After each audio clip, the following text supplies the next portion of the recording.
ciencia. A los 86 años, fallece el científico marxista norteamericano Richard Lewins. Richard Lewins era un pensador profundo que dedicó su vida a una visión emancipadora de la ciencia. A los 86 años, fallece el científico marxista norteamericano Richard Lewins. Richard Lewins, el gran contestatario y científico, falleció el 19 de enero.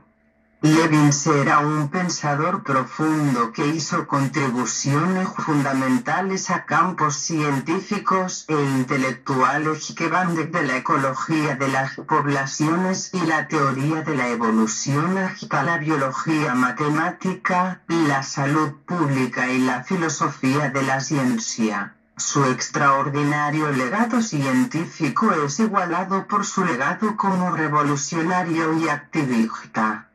Ubicado en la lista negra en los años 50 por su activismo, Lewins se trasladó entonces a Puerto Rico junto a Rosario Morales, su esposa y compañera de toda la vida, y se convirtió en un miembro importante de los movimientos puertorriqueños por la independencia y contra la guerra. Lewins fue también una figura destacada en la lucha contra el determinismo biológico y continuó siendo un activista hasta el final de su vida, a menudo dando conferencias sobre su tema favorito: el uso de la dialéctica para comprender la complejidad y el cambio tanto en las ciencias naturales como en las sociales. Aunque no conocía a Lewins personalmente, pocas personas han tenido una mayor influencia intelectual y moral en mí. Lewins me mostró que era posible ser un científico serio y un contestatario, una revelación para un joven adulto científica y matemáticamente inclinado que creció durante el fin de la historia Fukuyama.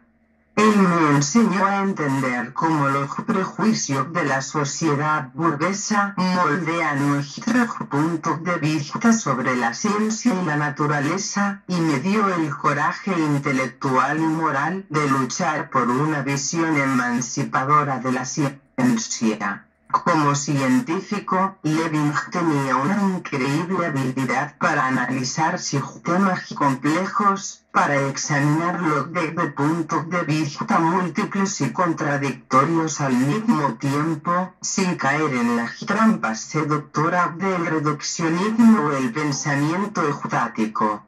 En la década de 1960, Lewins produjo una serie de trabajos extraordinarios que ayudaron a lanzar el campo de la ecología de las poblaciones, mientras se enfrentaba al acoso del FBI por su trabajo activista en la izquierda puertorriqueña. Estos trabajos científicos combinan técnicas matemáticas sofisticadas con profundos insights ecológicos para investigar los orígenes de la biodiversidad y la evolución en ambientes fluctuantes.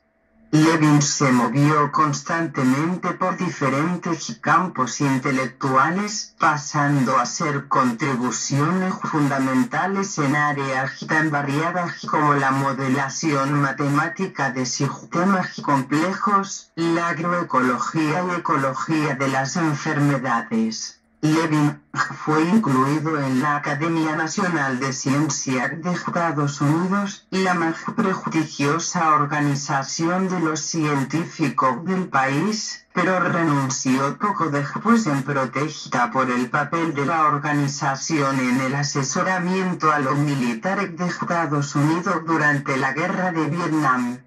Después de su primera visita a Cuba en 1964, también se desempeñó como asesor científico del gobierno cubano. Lewins expuso su enfoque para analizar el mundo en su libro El biólogo dialéctico de Dialectical Biology, escrito con su compañero de toda la vida y colaborador científico, Richard Lewontin.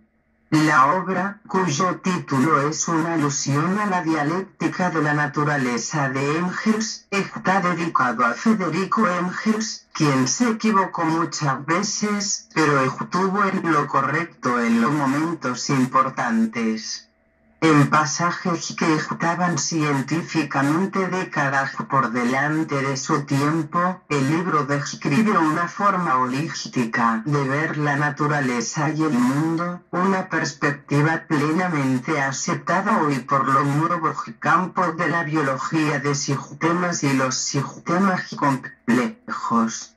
El punto de vista dialéctico insiste en que la persistencia y equilibrio no son el estado natural de las cosas, sino que requieren de una explicación que debe ser buscada en las acciones de las fuerzas opuestas. Las fuerzas en oposición son vistas como contradictorias en el sentido de que cada una tomada por separado tendría efectos opuestos, y su acción conjunta puede ser diferente del resultado de la acción aislada de cada una. Relaciones entre los procesos de estabilización y desestabilización se vuelven en sí mismos los objetos de interés, y el objeto original es visto como un sistema, una red de retroalimentaciones positivas y negativas. Esta perspectiva dialéctica subyacía al profundo escepticismo de Levinas y su lucha prolongada contra el determinismo biológico y la sociobiología. En uno de los pasajes más increíbles del libro, Levinas y Lecontin utilizan el ejemplo de la gravedad para mostrar la inseparabilidad de los genes, el medio ambiente y organismo.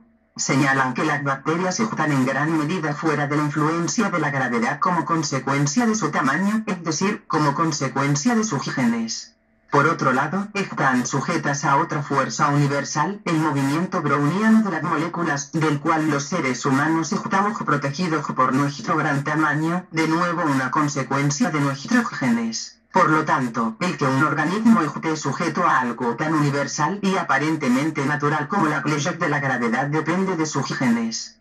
De esta manera, ellos arrancaron la base intelectual del determinismo biológico, la falacia reduccionista de que es posible separar los genes del medio ambiente. La crítica académica de Levinas al determinismo biológico se complementaba con un profundo compromiso con el activismo científico radical. Fue miembro fundador y participante en Ciencia para el Pueblo, una organización establecida en 1969 para actuar en cuestiones de interés para la izquierda relacionadas con la ciencia y la tecnología, incluyendo la militarización y la mercantilización de la ciencia, las implicaciones políticas de la sociobiología y las cuestiones ambientales.